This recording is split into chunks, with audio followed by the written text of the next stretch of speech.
vous faire un discours de 3 jours sur pourquoi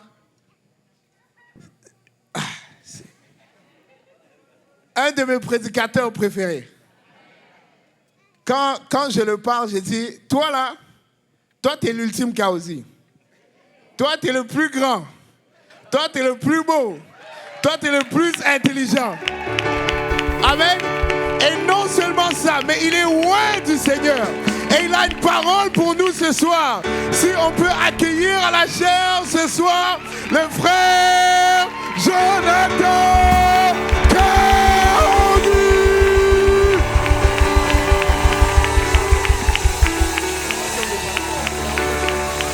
Gloire à Dieu tout le monde. Gloire à Dieu tout le monde.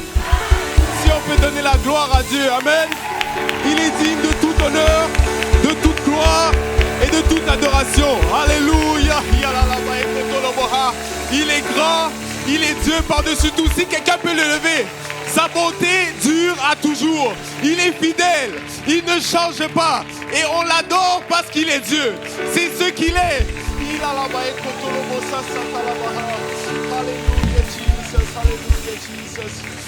Peut-être David a dit tout ça, mais moi j'aimerais avoir un cœur comme David, amen. Comme la Bible dit, le cœur après Dieu, amen. Et j'aimerais rendre honneur à qui honneur est dû. Merci pour l'opportunité de prêcher la parole, et puis merci à tous les pasteurs et à tous ceux qui sont passés avant moi, amen. Et puis on va rentrer directement dans la parole. C'est une parole que vous savez déjà. 2 Chroniques chapitre 7 verset 14. Ça dit, si mon peuple sur qui est invoqué mon nom s'humilie, prie et cherche ma face, et s'il se détourne de ses mauvaises voies, je l'exaucerai des cieux, je lui pardonnerai son péché et je guérirai son pays. Et on sait qu'on est un peuple sur lequel le nom a été invoqué, amen. Et nous savons et nous essayons par le plus possible de s'humilier devant Dieu, amen. Nous avons un respect et une révérence en face de la présence de Dieu, amen. Et nous prions aussi avec ferveur, on fait des veillées de prière. Et nous cherchons la face de Dieu. Mais maintenant, il faut se détourner, amen. Que tout le monde dise choub. Choub. Le mot détourner vient du mot hébreu choub, qui veut dire se détourner, faire un demi-tour ou revenir. C'est un choix que nous devons faire. Car on peut chercher la face de Dieu et savoir exactement qu'est-ce que Dieu veut pour nous. Mais si on ne choisit pas de faire la volonté de Dieu, ça ne sert à rien. Amen. Comme Jonas, la parole de Dieu lui fut adressée à Jonas, fils d'Amittai, en ces mots. Dieu lui parle, mot à mot. Lève-toi, va à Ninive, la grande ville, et crie contre elle, car sa méchanceté est montée jusqu'à moi. Le verset suivant, Jonas se leva pour s'enfuir. Amen. Et des fois, c'est qu'est-ce qu'on vit. Dieu nous montre quelque chose, mais on se détourne. Mais il faut choisir d'aller vers l'avant. Amen. Et parfois même, on va trop se détourner. Je ne sais pas si c'est le cas pour vous, mais de ma part, des fois, je vais prendre un engagement durant une conférence chaud. Et puis, je vais dire, Seigneur Jésus, c'est maintenant, c'est aujourd'hui le jour. Et puis là, après ça, mercredi, au milieu de la semaine, boum, tu reviens.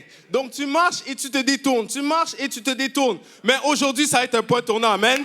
Qu'aujourd'hui, quelqu'un doit prendre une décision sincère de servir le Seigneur et de marcher avec lui. Amen.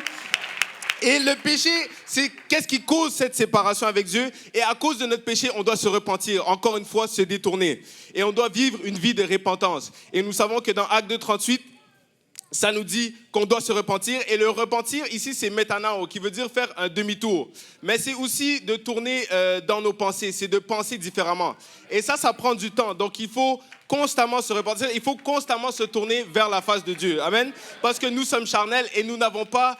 Et nous sommes péchés, donc nous allons plus facilement vers le péché que vers les choses de Dieu. Et puis, donc on n'a que 2 choix. Soit on se tourne et on va vers Dieu, soit on ne se tourne pas. Il n'y a pas de milieu. Et si tu vois l'antonyme de se tourner, c'est stagner. Et quand tu stagnes, tu péris doucement. Amen. Ça, c'est une autre longue leçon qu'on peut faire.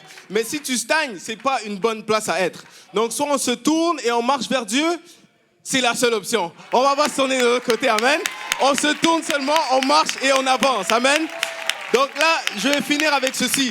On va aller dans le livre de Deutéronome 30 et c'est un chapitre où Dieu apporte le choix à Israël de le servir ou non après leur avoir détaillé les malédictions et les conséquences de leur désobéissance envers la loi de Dieu. Et c'est un appel à la repentance pour Israël et il les présente un choix entre la vie et la mort. Amen. Et c'est aussi proche entre la transition de Moïse et Josué, donc c'est un choix crucial qu'il doit faire. Donc si la projection peut me suivre, Deutéronome 30 à partir du verset 1.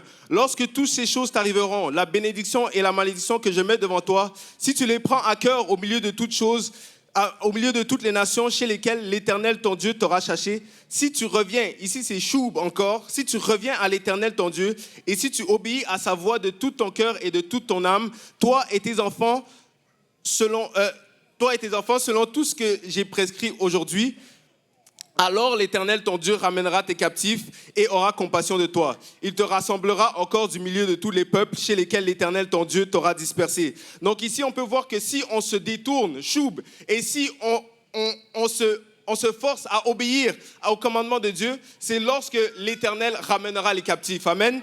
Et quand tu seras exilé, on va continuer au verset 4, quand tu seras exilé à l'autre extrémité du ciel, l'Éternel, ton Dieu, te rassemblera de là, et c'est là qu'il t'ira chercher. L'Éternel, ton Dieu, te ramènera dans le pays que possédaient tes pères, et tu le posséderas. Il te fera du bien et te rendra plus nombreux que tes pères. L'Éternel, ton Dieu, circoncira ton cœur et le cœur de ta postérité, et tu aimeras l'Éternel, ton Dieu, de tout ton cœur et de toute ton âme, afin que tu vives. Là, je veux sonner comme un pasteur congolais. L'Éternel, ton Dieu, fera tomber toutes ces malédictions sur tes ennemis, sur ceux qui t'auront haï et t'auront persécuté. Donc, vous voyez, certaines batailles, combats se gagnent juste en se tournant vers l'Éternel. Des fois, on va essayer de se battre. On va essayer de se battre contre le monde. On va essayer de se battre contre certaines choses.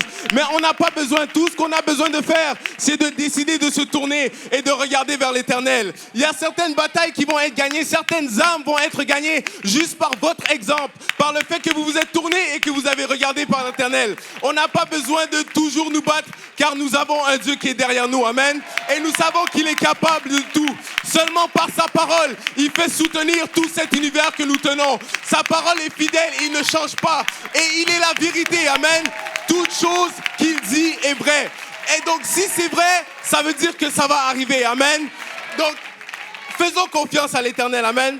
Alors, on continue. Et toi, tu reviendras, verset 8, choub à l'Éternel. Tu obéiras à sa voix et tu mettras en pratique tous ces commandements que je te prescris aujourd'hui. Et on peut voir qu'à chaque fois qu'ils disent qu'on revient, on doit aussi obéir au commandement, amen. On doit se tourner, mais on doit également marcher. On ne peut pas juste se tourner et rester là. En obéissant au commandement, on prend des pas et on avance, amen. Ensuite, verset 9, ça dit, l'Éternel, ton Dieu, te comblera de bien en faisant prospérer tous les travaux de tes mains, les fruits de tes entrailles, le fruit de tes troupeaux, le fruit de ton sol, car l'Éternel prendra de nouveaux plaisirs à ton bonheur, comme il prenait plaisir à celui de tes pères. Encore une fois, on voit une bénédiction qui vient du fait de s'être tourné et d'avoir obéi au commandement de l'Éternel. Amen. Des fois, on n'a pas besoin d'aller chercher l'argent. Amen. On n'a pas besoin d'aller faire tout ceci, tout cela, parce que c'est Dieu qui pourvoit pour nous. Amen. Donc, tout ce qu'on a à faire, c'est mettre notre confiance à lui et tout ce qu'on a besoin se retrouve en lui. Amen. Et donc, on va continuer au Deutéronome 30, verset 11. Ces commandements que je te prescris aujourd'hui, j'ai failli dire que ce soit dans ton cœur, comme le pasteur Kauzi l'a dit. Mais ce commandement que je te prescris aujourd'hui n'est certainement point au-dessus de tes forces et hors de ta portée. Il n'est pas dans le ciel pour que tu dises qui montera pour nous au ciel et nous l'ira chercher, qui nous le fera entendre afin que nous le mettions en pratique. Il n'est pas de l'autre côté de la mer pour que tu dises qui passera pour nous de l'autre côté de la mer et nous l'ira le chercher, qui nous le fera entendre afin que nous le mettions en pratique. C'est une chose au contraire qui est tout près de toi, dans ta bouche, dans ton cœur, afin que tu mettes en pratique. Vois, je te mets devant toi la vie et le bien, le mort et le mal. Et on va sauter, on va aller au verset 19. Je prends aujourd'hui à témoin contre vous le ciel et la terre. J'ai mis devant toi la vie et la mort, la bénédiction et la malédiction. Choisis la vie afin que tu vives. Maintenant, on va retourner parce qu'il y a eu un $50. Car je te prescris aujourd'hui d'aimer l'Éternel, ton Dieu, de marcher dans ses voies et d'observer ses commandements, ses lois et ses ordonnances, afin que tu vives et que tu multiplies et que l'Éternel, ton Dieu, te bénisse dans le pays où tu vas rentrer en possession. Mais si ton cœur se détourne, maintenant, c'est pas choub, maintenant, c'est pana. C'est un autre mot. C'est se tourner et avec le regard. C'est se tourner à force de regarder. Donc quand on se tourne vers Dieu, il ne faut pas qu'on regarde en arrière. Parce que notre corps risque de se tourner vers là-bas. Amen. Donc ça, c'est pas nain, c'est pas choub. Et ensuite, le Matthieu 6, verset 21, ça dit, car là où est ton trésor, là aussi sera ton cœur. Et maintenant, souvent on lit ce verset, mais après ça, on continue pas la suite. Matthieu 6, 22, ça dit, l'œil est la lampe du corps. Si ton œil est en bon état, tout ton corps sera éclairé. Mais si ton œil est en mauvais état, tout ton corps sera dans les ténèbres. Donc quand tu marches, tu peux pas regarder en arrière, tu risques de trébucher. Et tu risques aussi de te détourner. Donc on tourne notre corps et on tourne notre regard. Amen. Et on tourne nos pensées également. Donc, maintenant, tu te demandes, si tu as déjà pris la décision de te tourner, continue à marcher, amen. C'est un choix qu'on doit faire à chaque jour. Donc, on persévère. Mais si tu n'as pas encore tourné, eh bien, on a l'évangile pour ça. C'est la chose la plus facile, c'est la chose la plus accessible pour chacun d'entre vous. 1 Corinthiens 15, je vous rappelle, frère, l'évangile que je vous ai annoncé, que vous avez reçu, dans lequel vous avez persévéré et par lequel vous êtes sauvés. Si vous le retenez tel que je vous l'ai annoncé, autrement, vous auriez cru en vain. Je vous ai enseigné avant tout, comme je l'avais reçu aussi, que Christ est mort pour nos péchés, selon les Écritures, qu'il a été enseveli et qu'il est ressuscité le 3e jour, selon les Écritures. Et on va s'identifier à cela. Comment est-ce qu'on accepte l'évangile? Acte 2, 38, dites-le avec moi. Pierre leur dit, repentez-vous et que chacun de vous soit baptisé au nom de Jésus-Christ pour le pardon de vos péchés et vous recevrez le don du Saint-Esprit. Donc au final, on choisit la vie. Amen. On choisit. Que Dieu vous bénisse. Alléluia, alléluia. Je choisis la vie. Je ne regarde pas derrière, mais je regarde devant. Amen. Et le dernier prédicateur, et non le moindre,